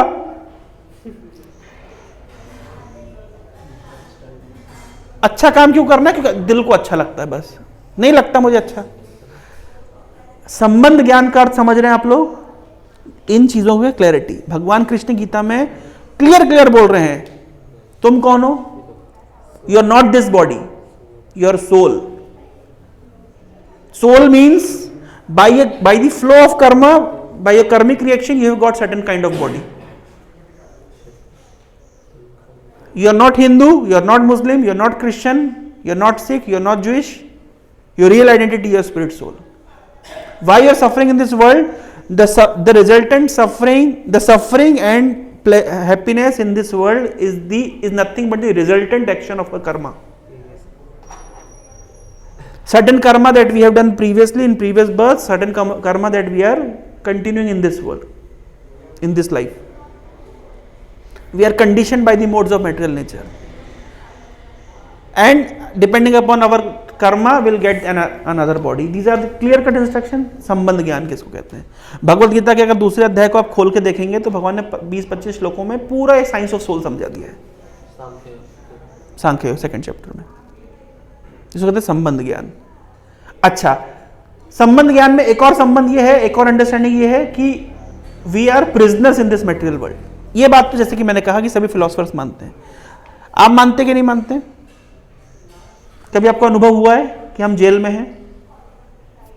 कभी ऐसा अनुभव हुआ है? उस दिन आचार्य प्रशांत ने बहुत अच्छी बात बोली, मैं इस बात पे उनको कॉन्ग्रेचुलेट करूंगा और थैंक यू बोलूंगा। उन्होंने कहा कि भगवान कृष्ण ने, भगवान तो नहीं बोला उन्होंने, कृष्ण ने जेल में जन्म लिया और फिर जेल से बाहर निकल गए। तो मैंने एक चीज समझी, ये अच्छी बात बोले कि उन्होंने कहा कि ये संसार जेल है। ये बात उन्होंने बिल्कुल सही बोली। इनफैक्ट भगवान कृष्ण भी हमको दिखा रहे हैं कि हम सब ने जेल में जन्म लिया है, लेकिन जेल में रहना नहीं है, जेल से बाहर निकलने का प्रयास करना। ये एक अच्छा इंपॉर्टेंट लेसन है। हम सबका गोल क्या होना चाहिए? जेल से बाहर निकलना। प्रयोजन समझ रहे हैं? प्रयोजन समझ रहे हैं? संबंध समझिए। We are prisoners in this material world and प्रयोजन क्या है? We should get out of this material world and the process that will follow to get out from this material world is called अभिधेय। समझ आ गया? समझ आ रहा है? कठिन हो रहा है फिलॉसफी? बोले प्रभु जी आप उनकी बुराई कर रहे हो कि वो कॉम्प्लिकेटेड कर रहे हैं, आप भी तो कॉम्प्लिकेटेड कर रहे हैं, ऐसा बोल रहे हो क्या? मैं सरल शब्दों में समझाने के बाद, हम कौन है? We are spirit soul, we are conditioned in this material world. Conditioned मतलब, उनने एक अच्छी बात बोली, हम ऐसी जेल में हैं जिसकी दीवारें दिखाई नहीं देती। अच्छी बात है ना? हम एक ऐसे जेल में जिसमें हमारे हथकड़ियां दिखाई नहीं देती, पर बंधी सबको है। इस बात को मानते हैं? हर व्यक्ति बंधन में। जितना आप सेल्फ रियलाइजेशन के पाथ पे आगे बढ़ते उतना आप अनुभव करते कि मैं कितने बंधन में हूं। जैसे जो व्यक्ति, जैसे सपोज करिए आप कभी किसी की गाड़ी में बाइक के पीछे बैठ के जाइए और आप क्या करिए, एक कार्डबोर्ड पकड़ लीजिए, या कभी कभी होता है ना कोई गाड़ी चला रहा है आगे और पीछे कोई व्यक्ति कार्डबोर्ड या प्लाईवुड लेके जा रहा है, अम्ब्रेला भी। अब आप जब आप लेके जाते हो तो जैसे जैसे हवा का मतलब प्रेशर होता है, आप अनुभव करते हैं कि प्रेशर है। तो आप अनुभव कब करते हैं प्रेशर है? जब जितना आप रोकने का प्रयास कर रहे हैं उतना आप अनुभव कर रहे हैं। अगर आप रोकने का प्रयास ना करते तो आपको पता ही नहीं चलता कि कितना हवा का बैकवर्ड फ्लो है और कितना इसका फोर्स है। जो व्यक्ति बोलता है मेरा मन तो नियंत्रण में है, ये कब तक बोलेगा व्यक्ति? जब तक वो मन को नियंत्रित करना शुरू नहीं कर रहा है। जब शुरू करेगा तब उसको पता चलेगा कि मन नियंत्रित नहीं है। कोई व्यक्ति स्मोक कर रहा है, कोई व्यक्ति चाय पीता है, हम बोलते भाई चाय छोड़ दो, एडिक्शन है। अरे चाय छोड़ने, चाय तो कभी भी छोड़ दूंगा, तो छोड़ दो। अरे चाय में क्या है? चाय कोई नशा है क्या? चाय में क्या है? मैं मानता हूं सिगरेट नशा है, शराब नशा है, चाय में क्या है? चाय तो मैं कभी भी छोड़ सकता हूं। व्यक्ति घंटों घंटों आर्ग्यू करेगा लेकिन चाय नहीं छोड़ेगा। क्यों नहीं छोड़ रहा? क्यों नहीं छोड़ पा रहा? एडिक्शन है ना, एडिक्टेड है ना। जब वो छोड़ने का प्रयास करेगा तभी उसको पता चलेगा कि वो कितना एडिक्टेड है। हम हमारे अनर्थों के ऊपर जब कंट्रोल करते हैं, कोई बोलता है मैं लस्टी नहीं हूं, मैं कुछ भी देखता हूं, मुझे फर्क नहीं पड़ता। अच्छा तू देखना बंद कर, तब पता चलेगा कि कितना कंट्रोल करना मुश्किल है। अब समझ रहे हैं? तो पॉइंट इज, जब हम हमारे कंडीशनिंग को कंट्रोल करने का प्रयास करते हैं तब हम रियलाइज करते हैं कंडीशनिंग कितनी कठिन है। अब समझ पा रहे हैं? इस पॉइंट को समझ रहे हैं? तो we are conditioned, we are conditioned within this material world. हम बहुत सारे हमारे बॉडी के थ्रू कंडीशनड हैं, हमारे माइंड के थ्रू कंडीशनड हैं, हमारे ईगो के थ्रू कंडीशनड हैं, हमारे सेंसेस के थ्रू कंडीशनड हैं, हमारे सिचुएशंस और एक्सटर्नल फैक्टर्स के द्वारा कंडीशनड है।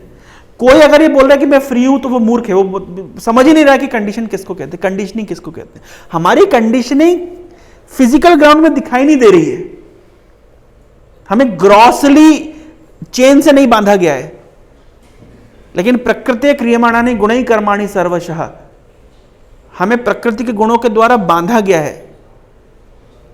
सत्वगुण, रजोगुण, तमोगुण से हमें बांधा गया है। ये सब गीता में बताया, ये सब संबंध ज्ञान के अंतर्गत आता है। तो संबंध ज्ञान आपको समझ आ गया कि हम एक प्रिजनर हैं। अच्छा, प्रिजनर के दो इंपॉर्टेंट चीजें, प्रिजनर को क्या क्या मिलता है? क्या क्या मिलता है? खाना मिलता है, काम मिलता है, और क्या मिलता है? सजा मिलती है।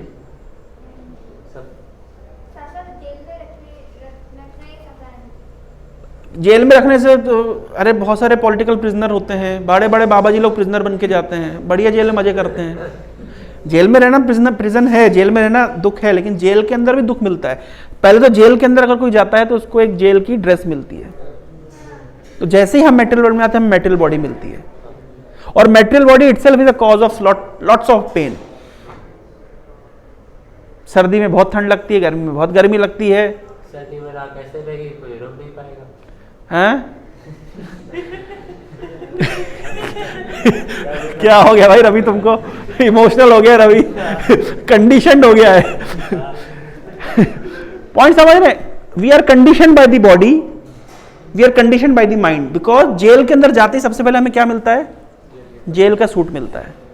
तो ये बॉडी क्या है, ये माइंड क्या है? जेल के अंदर का जेल सूट। इसके साथ साथ जेल के अंदर आपको शांति से बैठ करके भजन नहीं करने को मिलेगा, आपको परिश्रम करना पड़ेगा।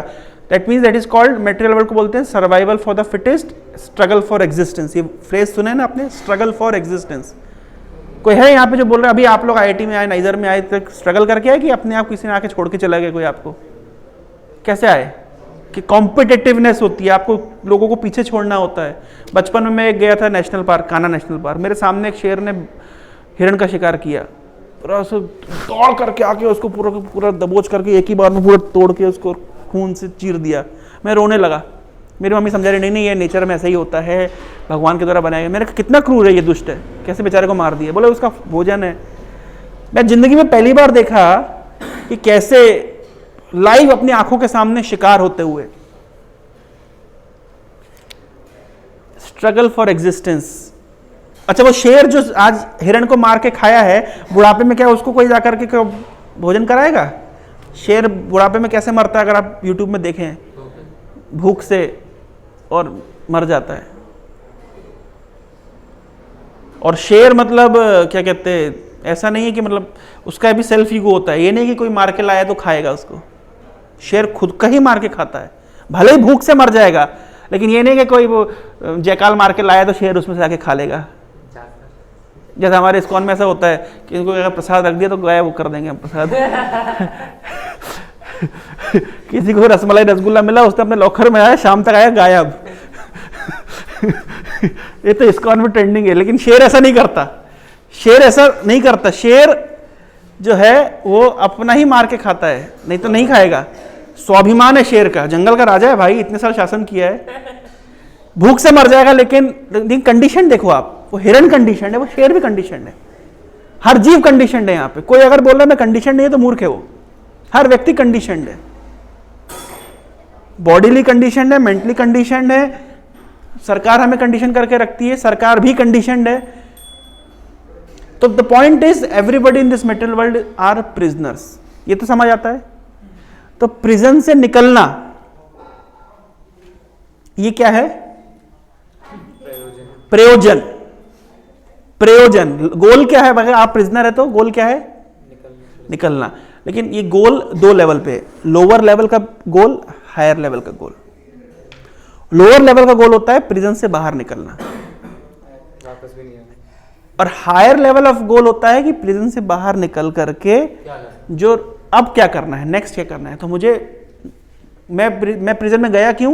मैं प्रिजन में गया क्योंकि मैंने राजा के नियमों को तोड़ा। अब एक काम करूंगा, मैं निकल कर जाऊंगा, मैं राजा की सेवा में लग जाऊंगा। तो प्रयोजन के दो स्तर हो गए। कौन कौन से स्तर हो गए? लोअर स्तर क्या है प्रयोजन का? जेल से बाहर निकलना है। और हायर स्तर क्या है प्रयोजन का? जेल से बाहर निकलकर क्या करना है? क्या करना है? क्या करना है? क्या करना है? किसकी सेवा करनी है? भाई जेल में गए क्यों थे? जेल में क्यों गए थे? राजा का नियम तोड़ के। तो जेल से वापस जाकर, जेल से निकल करके अगर राजा की सेवा में लग जाएंगे तो सोने पे सुहागा हो जाएगा, प्रॉब्लम सॉल्व। इसको कहते हैं प्रयोजन। अब जेल से निकलने की जो प्रक्रिया है, कुछ तो करना पड़ेगा ना जेल में, कुछ तो अपने आप को प्रूव करना पड़ेगा कि मैं जेल से निकलने के योग्य हूं। ये क्या है? अभिधेय, द प्रोसेस।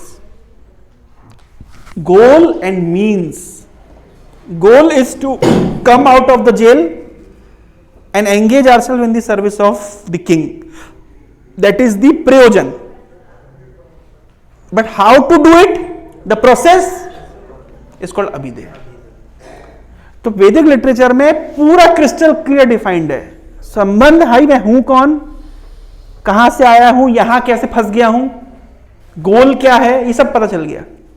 प्रयोजन is the goal, I want to achieve this, and how to achieve this. कोई वर्ड जगलरी नहीं, कोई कॉम्प्लिकेटेड थ्योरीज नहीं, simplest philosophy. I am spirit soul, I am part and parcel of God. Because of my independence, I have misused my independence. Somehow I have become conditioned by the laws of material nature. That is my present situation. I am part and parcel of God, I am Lord's person, but somehow I am the citizen of the country, but somehow because I have made some mistake, I am in the jail. So now I have to come out of the jail. I have to come out my conditioning. And not only I have to come out of the jail, I have to engage myself in the service. I have to become a loyal citizen of the king. I have to become a loyal servant of the king. That is Prayojan. And how to do that? The process of Bhakti Yoga has been recommended in Bhagavad Gita. If I'll surrender to the king, if I'll take complete shelter of the king, not only I'll become purified of my past activities, past deeds, but also I'll develop loving devotion towards the king. And simply I come out of the king. Come out of the jail. कोई अगर jail के अंदर है, jail के नियमों को अच्छे से मान रहा है और वो प्रूव कर रहा है कि मैं राजा के प्रति लॉयल हो गया हूं, तो राजा क्या करेगा? आ जाओ भाई, इसको भेज दो. ना केवल इसको जेल से बाहर निकाल दो, इसको मेरे दरबार में, मेरे राज्य में सेवा में लगा दो. So that is the philosophy. Is it very difficult to understand? Is the Vedic philosophy very difficult to understand? The only thing is that we have to open this book and read it. That's all. Everything is crystal clear defined. What is conditioning is defined in Bhagavad Gita. How to rid of that all those conditioning, that is also defined in Bhagavad Gita. And what is the ultimate goal of life, that is also defined in Bhagavad Gita. Is it very difficult to understand? Not at all difficult. But when you will not open Bhagavad Gita and you will simply say कर्म ही तो लिखा है और क्या है, कर्म करो बस, इतना ही तो लिखा है गीता में. तो 1000 पन्ने की किताब में इतना ही लिखा है, कर्म करो. हर जगह लिखा है कर्म करो, कर्म करो, कर्म करो. क्या इतना कठिन है क्या? समझना, चीजें कितनी सिंपल हो सकती है. खोलो किताब, पढ़ने लग जाओ, सब कुछ लिखा है उसमें. नहीं पढ़ेंगे नहीं, हम बाहर से हनी की बॉटल को बाहर से चाटेंगे और इमेजिन करेंगे कि हनी का स्वाद कैसा है. Is it the right way of, is it the right approach? No, not at all. The right approach is just open the bottle of honey and taste it. Just open this book Bhagavad Gita and taste it. You'll get everything. एक चीज समझ लो, अभिधेय में आता है ABCDE. भक्तों का संग करो, भक्तों से सुनो. प्रभुपाद जी ने पुस्तकों दी है, हमको कमेंट्री दी है, इस पर भगवद गीता बैठ के शांति से पढ़ो. दिमाग के ब्रेन सेल खोलने के लिए भगवान का नाम का जप करो. D फॉर डाइट, भगवान का प्रसाद पाओ. और E फॉर एंगेजमेंट, कुछ सेवा करो. आपके सारे ब्रेन सेल खुल जाएंगे, ज्ञान अंदर घुस जाएगा, रियलाइजेशन भी आ जाएगा. विदाउट ABCDE ये ज्ञान भी नहीं घुसेगा. If you not associate with devotees, if you will not give up bad association, take to good association, if you will not have time for reading, if you will have not time for chanting, then you will never understand the concepts of life. So if we are really serious about our spiritual journey, so we have to, just like someone who is giving his time for, if someone wants to become successful in his startup, तो क्या करना पड़ेगा उसको? समय देना पड़ेगा. Someone wants to become successful in his research, someone wants to become successful in getting placed, so he has to give time. Similarly, if I am really serious about my spiritual journey, what I have to give is some time. और time में क्या करना है? Speculate करना है, बैठ के ध्यान करना है कि मैं ब्रह्म हूँ, जो होता ही नहीं है. नहीं, किताब पढ़ना है भाई, है सब कुछ लिखा है यहाँ पे. कोई अगर सिंसियरली प्रभुपाद जी की पुस्तकें पढ़े और भगवान के पवित्र नामों को जप करे, उसका बुद्धि सब तीक्ष्ण हो जाएगा, ये सब समझ पाएगा. हरे कृष्ण. समय हो गया. किसी के मन में कोई जिज्ञासा, कोई प्रश्न संक्षिप्त हम ले सकते हैं, फिर आप सभी के लिए प्रसाद है. कोई प्रश्न? प्रसाद रेडी है ना? यस.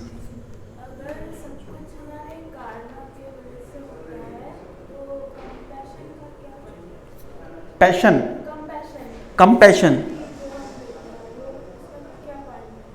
Okay, yes. तो उनका, आपका प्रश्न है कि कंपैशन किसके ऊपर? हमारे ऊपर, दूसरे के ऊपर? अच्छा, आप कह रहे हैं कि अगर कोई सपोज करिए एक जानवर कट रहा है, तो वो उससे कर्मिक फ्लो से कट रहा है, हम उसको दया क्यों दिखाएं? आप ये कह रहे हैं? हाँ, गुड पॉइंट. तो देखिए, हर चीज़ का एक बैलेंस्ड ओवरव्यू होता है, किसी भी चीज़ को देखने का एक बैलेंस तरीका होता है। अगर आप हर चीज़ कर्मा के ऊपर छोड़ दें तो यू विल बिकम हार्टलेस। समझ रहे हैं भाई, किसी को कष्ट, कोई व्यक्ति को पिटाई पड़ रही है, प्रसाद लेके जाएगा, कोई किसी व्यक्ति को कोई किसी को मार रहा है, तो आप उधर नहीं देख करके बोला वो तो Karma flow, he is suffering from, he is reaping the results of his own Karma. This is a very heartless way of looking at things. The point is, by not showing karma, you are also creating a karma. By not showing compassion, you are creating your own bad karma, is it not? उसका छोड़िए, वो व्यक्ति तो सफर कर रहा है अपने कर्म से, आप कंपैशन नहीं दिखा के क्या कर रहे हैं? एक बैड कर्मा देख रहे, भाई आप देख रहे हैं कि सामने वाला सफर कर रहा है और उसकी मदद नहीं कर रहे हैं, तो इसका अर्थ क्या है? You are creating a bad karma for your self.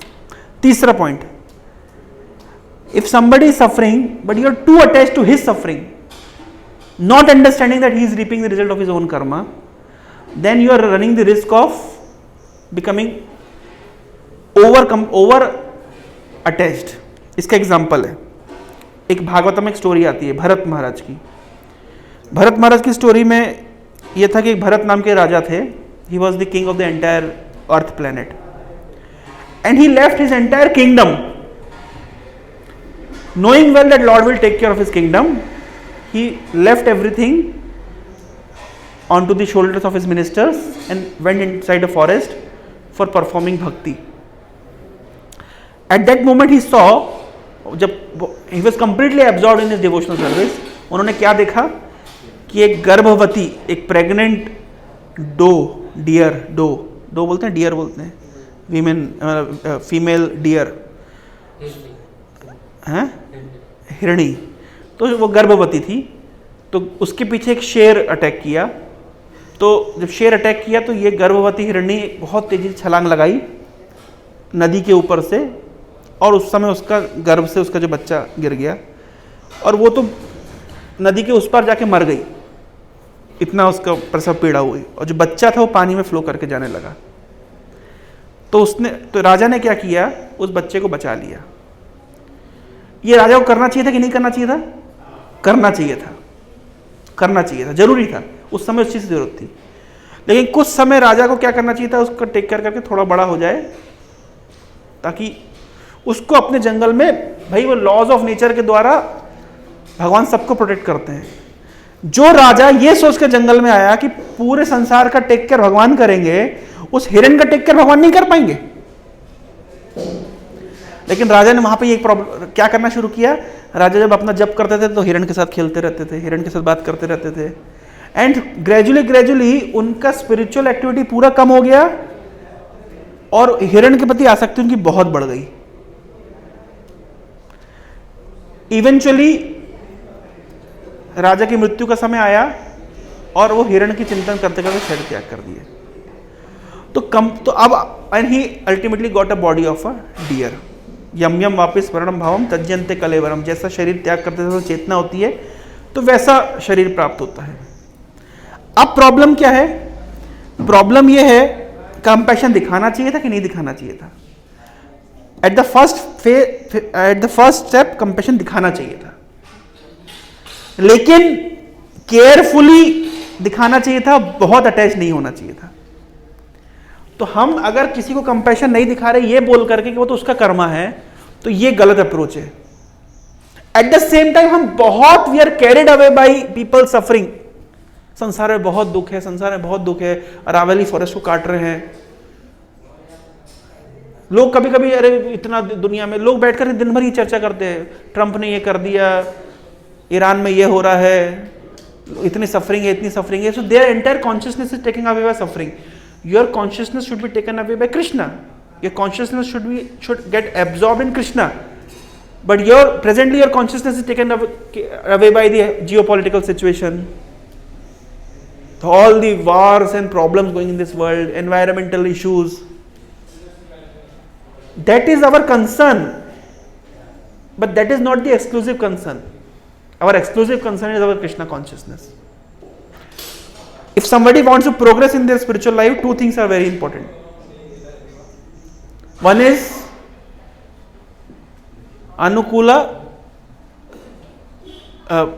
अनुकूलस्य संकल्प प्रतिकूलस्य वर्जनम. अनुकूलस्य संकल्प. If somebody wants to progress in spiritual life, one should take to what the things which are important for our spiritual journey. अनुकूल चीजों के प्रति संकल्प होना चाहिए, ये मुझे करना है. और प्रतिकूल से वर्जनम, जिन चीजों से मेरा डिवोशन खराब होगा उन चीजों को धीरे धीरे छोड़ना चाहिए.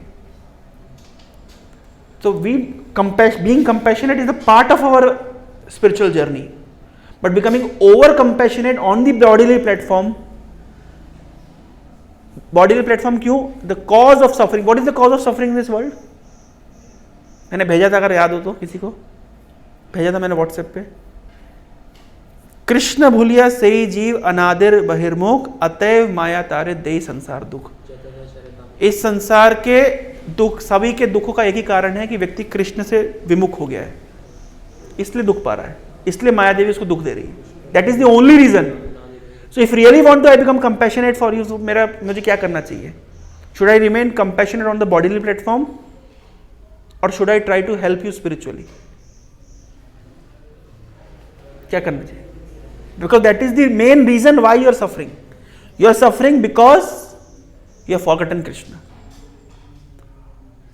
So my duty is to make arrangements for you to understand Krishna, to remember Krishna. So we do not disregard someone's bodily or mental disabilities, problems in the name of not being compassionate. We are compassionate, but we are not over compassionate on bodily platform. We must be compassionate on spiritual platform. This is safe for us, this is safe for the person. लोग कहते हैं हम hospital खोलेंगे, school खोलेंगे, लेकिन केवल bodily platform पे help करेंगे, उनको स्पिरिचुअल हेल्प के बारे में कुछ पता ही नहीं है. तो that is very incomplete understanding of compassion. Complete understanding of compassion is, yes body is important, mind is important, but soul is most important. कोई डूब रहा है, आप गए उसका कपड़ा बचा के ले आए और बोले मैंने बचा लिया. क्या बचाया? कपड़ा. Is it compassion? उसी तरीके से I have saved someone's body, I have saved someone's mind, but I have not saved someone's soul. एक कल्चर निकला था, ये अगेन जेनजी कल्चर, आप लोग को सुन के आश्चर्य होगा. उसमें कुछ फेमिनिस्ट बोल रही थी कि I want to choose the profession of a prostitute. Why? Because it gives pleasure to people.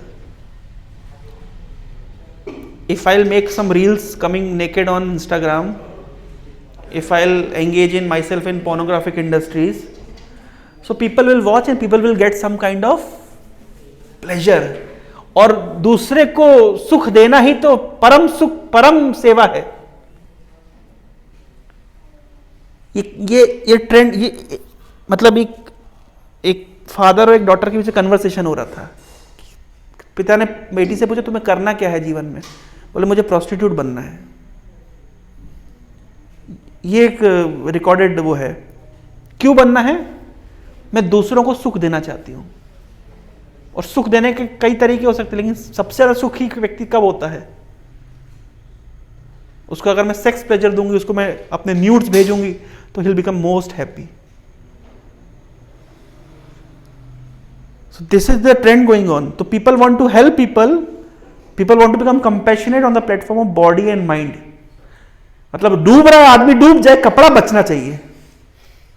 Soul भले ही नरक में चली जाए, लेकिन शरीर को और मन को पूरा सुख मिलना चाहिए. सोचिए जरा. And this is going on in the name of compassion. इसका और एक ओवर ट्रेंडिंग. आजकल बहुत बड़े बड़े एनजीओ फंड रेज करते हैं. कैसे करते जानते हैं? They hire porn stars and these porn stars will sell their nudes and that money will go for giving food to the poor. This is how NGOs are raising funds. Compassion. This is going on, this is trending. है ना? Compassion है ना भाई, गरीब को खाना मिलना चाहिए, तो पैसा कहां से आएगा? जैसे इस्कॉन वाले बेचारे स्ट्रगल करते रहते, बिजली काट के चले जाते, सरकार बिजली बिल नहीं जमा कर पाते हम लोग।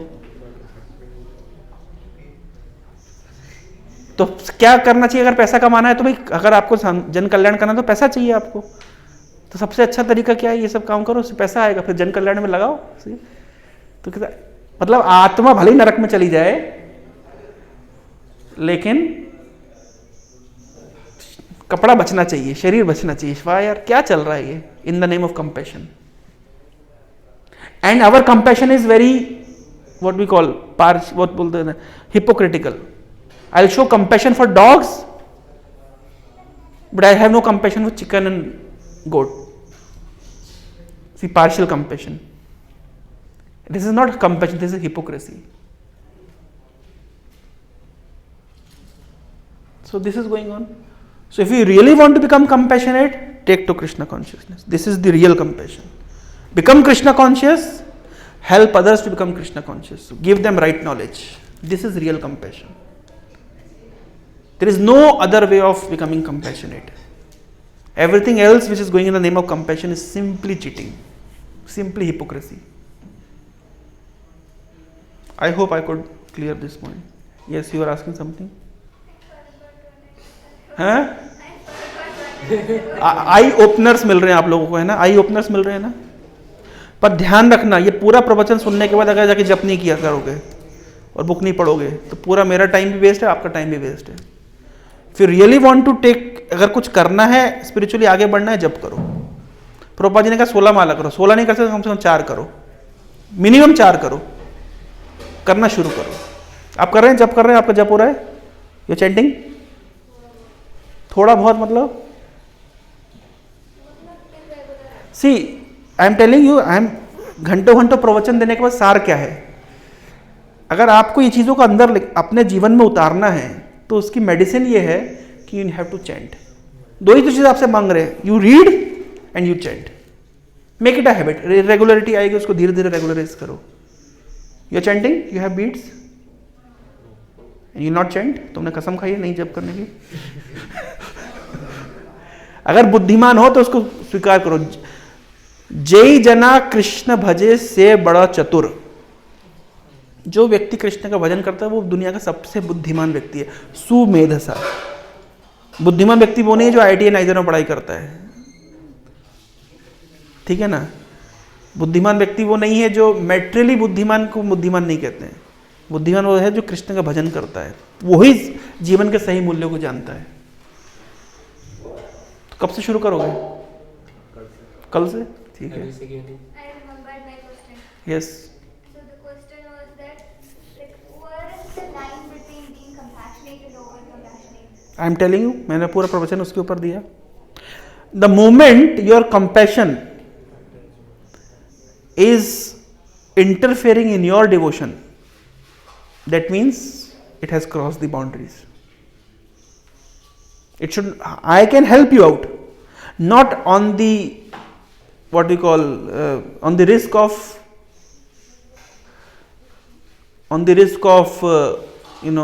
compromising with my own spiritual journey. Chanakya Pandit ने कहा है कि अगर एक शरीर में कोई घाव हो गया है, एक अंग में कोई घाव हो गया है, अगर शरीर बचाने के लिए अंग को त्यागना पड़े तो त्याग देना चाहिए। परिवार के अंदर कोई नालायक है, अगर उसको त्याग के परिवार बचाया जा सकता है तो उस नालायक को त्याग देना चाहिए। अगर किसी गांव में एक परिवार को त्यागने से गांव बच जाता है तो उस परिवार को बाहर कर देना चाहिए। लेकिन खुद को बचाने के लिए अगर पूरे संसार को त्यागना पड़े तो उसके लिए भी तैयार रहना चाहिए। तो the first principle is the, पहले अपने ऊपर कंपैशन दिखाइए। हमारे ऊपर, हमारे पास पहले अपने ऊपर कंपैशन होना चाहिए, फिर वो कंपैशन को हमको एक्सटेंड करना चाहिए दूसरों के प्रति, है ना? प्रोफेसर खुद सिगरेट फूकेगा और दूसरे को बोलेगा मत पियो, तो he is not compassionate upon him, he is a hypocritical. So इसलिए कहा गया है, जन्म सार्थक करी कर पर उपकार। First you make your own life successful, you take to the principles seriously and strictly and inspire others to take it. That is the boundary. And second thing, your compassionate, your compassion should not be just on the bodily platform, just on the mental platform. लोग कहते नहीं मैं उनको कुछ नहीं बोलूँ, उनको बुरा लगेगा। कभी कभी लोग बोलते हैं ना मैं दोस्तों को कृष्णा कॉन्शियसनेस के बारे में नहीं बताता, है ना, उन लोग नहीं करना चाहते, उन लोग को क्यों मैं डिस्टर्ब करूँ। This is not compassion, because you want to please their body और mind, but you don't want to have any, you don't have any compassion for their soul. अगर आप रियली कंपैशनेट होंगे तो जो आपके साथ आज क्लास में नहीं आया उसको जाकर गाली करोगे, तुम आए नहीं आज क्लास में, इतनी अच्छी बात चर्चा हुई, तुम पागल हो, तुम्हारा जिंदगी बर्बाद हो गया है। दोस्तों की गाली ज्यादा काम करती है। भगवत गीता अगर आप देखेंगे तो कृष्ण ने अर्जुन को गाली दी। सबसे पहले गाली में क्या बोले कृष्ण, अशोच्य नन्व शोचस, तुम प्रज्ञावादान से भाग, बातें तुम बड़ी बड़ी करते हो, मूर्ख हो। लेकिन इससे पहले भी हुआ था, पहली बार कृष्ण ने यहाँ पे गाली दी अर्जुन को, दूसरे में दिया था, गाली नहीं दिया, पहले मुस्कुराए। नहीं वो शिष्य थे, आम के बाद हुआ था। हाँ, उसके पहले दूसरे एक के आसपास था। क्या क्या कहा, लोग एनीवे समझ गए ना, मूल समझ गए ना। दोस्त जब दूसरे दोस्त, भाई आप अपने फ्रेंड को जाकर के अगर बोल सकते हो कि देखो तुमने आलसी करी, तुमने आज कितना इंपॉर्टेंट चीज मिस कर दी, तुम्हारा जिंदगी खराब है, तुम कुछ ही काम के नहीं हो, ऐसे आप गाली करोगे ना, बोलो आज कितनी अच्छी चर्चा हुई, कितनी अच्छी बात बताई, प्रसाद भी बहुत अच्छा था, कुछ दो चार पॉइंट अगर आप बोलते हो इस तरीके से, तो जो व्यक्ति पिंच लगता है उसको, पीयर प्रेशर में व्यक्ति कम से कम सही चीज ले लेगा। समझ रहे, पीयर प्रेशर में अच्छी चीज ले तो गलत क्या है, नहीं होना चाहिए कि नहीं होना चाहिए। This is real compassion. ये नहीं कि मैं उसको जाके बोलूंगा कि मतलब क्लास में चलो या करो तो उसको बुरा लगेगा, उसकी अपनी फ्रीडम है, उसकी अपनी लाइफ है, हम क्यों इंटरफेयर करें। साधु लोग मर्सीफुली दूसरे की जिंदगी में इंटरफेयर करते हैं, भले कुछ लोग नहीं चाहते इंटरफेयर कराना, लेकिन लोग करते हैं, साधु लोग करते हैं, उनका काम ही है। भले सामने वाले को अच्छा लगे कि नहीं लगे, लेकिन साधु को काम होता है इंटरफेयर करना, because that is compassion, that is part of the compassion plan. ठीक है, if you are really compassionate you must enter into someone's life and kick them out. ए चलो गीता पढ़ो, भक्ति जप करो, this is real compassion. But sometimes people are like, I will stop talking to you, I will stop my contact with you, but I won't do this. People are like that. See, even if people are like that, they don't want to hear instructions. Can they honor prasadam? Just get a gulab jamun for them. What if they are online friends? Their online friends, just put a nice status till the point they'll see, and then remove it. The feed is already there. हरे कृष्ण, समय हो गया। और किसी का कोई मन में जिज्ञासा? Yes.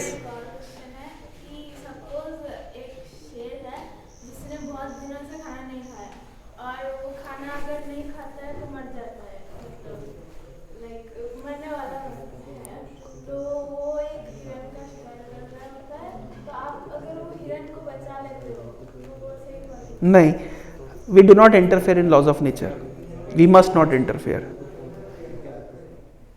If certain things are carried away by laws of nature, we should not interfere. That is not the part of our. अभी यहाँ पे क्या चाहिए, यहाँ कोई भूखा मर रहा है तो उसकी मदद करें ना, जंगल में जाकर के शेर की मदद करना हमारा काम है क्या? The question is very hypothetical kind of thing, but still I am telling, the law is we do not interfere with laws of nature. God has designed certain things. We cannot simply, है ना, अभी hero बनने के लिए मैं बीच में enter नहीं कर सकता। मेरे लिए अपने धर्म है, मेरे लिए अपनी रिस्पॉन्सिबिलिटी बहुत सारी है। Why you want to become compassionate on that deer when so many deers are moving around in your college campus? Become compassionate on them. जंगल में जाकर के हिरण की कंपैशन का हमको ख्याल है, और हमारे कॉलेज कैंपस में कितने हिरण घूम रहे हैं जिनको माया रूपी शेर हर दिन शिकार कर रही है। माया रूपी शेरनी कितने हिरणों का हर दिन शिकार कर रही है। इन हिरणों पे आपको कंपैशन क्यों नहीं आ रहा? समझ आ रहा है पॉइंट? समझ आया? जंगल के अंदर हिरण का शिकार हो रहा है, उस हिरण पे हमको कंपैशन है। माया रूपी शेरनी कॉलेज कैंपस के अंदर सारे हिरणों का शिकार कर रही है, उनको जाके गीता का ज्ञान क्यों देकर उनको बचा नहीं रहे हम? So we have our own boundaries कि किस क्षेत्र में जाके कंपैशन दिखाना है। अभी आप जाके वेनेजुएला में जाके कंपैशन नहीं दिखा सकते, that is not your, even if you are concern, it is not area of your influence. और ध्यान रखिए, अपने एरिया ऑफ इन्फ्लुएंस में अगर आपने 100% काम नहीं किया तो एरिया ऑफ कंसर्न में आपको कोई पूछेगा नहीं, you have know worth. Simple. Narendra Modi is a prime minister, he became prime minister when he did something in Gujarat, he became famous, and then his area of influence extended from Gujarat to the whole country. So I have there are two circles, concentric circles. Smaller circle is my area of concern, bigger circle is the area of influence. So I have to work hard on my area of concern so that area of concern expands. There are two concentric circles. Inner circle is the area of influence and external circle is the area of concern. So I have to work hard upon area of influence so that it may expand. जो व्यक्ति अपने area of influence पे काम नहीं करता और वो area of concern के ऊपर बोलने का उसको कोई अधिकार नहीं है। भाई, I have given you small patch of place to rule. If you cannot rule nicely, then what is the worth that you can question other rulers? तो आपको अगर आपको सच में कंसर्न है और आपका इन्फ्लुएंस अगर किसी क्षेत्र में आपको सच में लग रहा है कि कंपैशनेट होना चाहिए, तो जंगल के अंदर हिरण को कंपैशन बाद में दिखाना, अपने आसपास वाले बच्चों को कंपैशन पहले दिखाइए, फिर आपका अधिकार क्षेत्र वहां पे, इफ कृष्णा डिजायर्स, वहां पे आपको your influence will expand. That is how it should work. हम लोग क्या करते हैं, एरिया ऑफ इन्फ्लुएंस पे काम नहीं करते हैं, हम लोग एरिया ऑफ कंसर्न को लेकर हमेशा चिंतित रहते हैं। जो चीज हमारे हाथ में है हम उसमें होमवर्क नहीं करना चाहते हैं, जो चीज हमारे हाथ में उसके बारे में हम सोचते रहते हैं। तो ये भी एक तरह का हिपोक्रेसी है। भाई, आपके हाथ में पहले वो अच्छे से कर लीजिए, फिर ग्रेजुअली देखिए। एंड सेटिस्फेक्शन तभी मिलता है जब आपके हाथ में जो चीजें आप उसको अच्छे से करते हैं। मैं अपने घर को साफ नहीं रख सकता लेकिन मैं देश की सफाई की बात करता हूं। मैं अपने दिल को साफ नहीं रख सकता लेकिन मैं देश के प्रॉब्लम्स की बात करता हूं, करप्शन की बात करता हूं। यही प्रॉब्लम है। कल हम गए थे हिंदू सम्मेलनी में, परसों हिंदू जगाओ उद्देश्य था, हिंदुओं को जगाना, और सारे हिंदू, मैंने कहा कि मैं 10 गीता लेके गया था, मैंने कहा कि गीता चली जाएगी तो मैं समझूंगा हिंदू जाग गए। वो 10 गीता को, मैं 10 तो गई नहीं, 7 गीता लोगों ने लेके गए बड़ी मुश्किल से, हाथ पैर जोड़ करके। मैं कहा हिंदू जाग ही नहीं रहा। सबको बोलना है हमें परिवारवाद अच्छा होना चाहिए, हमें सरल जीवन होना चाहिए, हमें ऐसा होना चाहिए, वैसा होना चाहिए, लेकिन करना किसी को नहीं है। इसलिए लोग धर्म के ऊपर से सबका भरोसा हट गया है। ये जो सामाजिक सम्मेलन होते हैं, किसी का भरोसा नहीं है उस पर। जो बोलने वाला व्यक्ति, उसे खुद का कुछ चरित्र नहीं है, अपने ऊपर वो होमवर्क किया नहीं, और उस पूरे देश को संभालने में लगा हुआ है, तो ये चीटिंग है। So when spiritual life starts with our own self, पहले अपने आप को सुधार, पहले खुद हम कुछ होमवर्क करें, फिर ग्रेजुअली हमारा एरिया ऑफ इन्फ्लुएंस बढ़ेगा। हरे कृष्णा। समय हो गया है। बहुत बहुत धन्यवाद आप सभी के कीमती समय के लिए। हरे कृष्णा। एनीवे, कल तो छुट्टी है, कोई बात नहीं। चलो, बात की जय।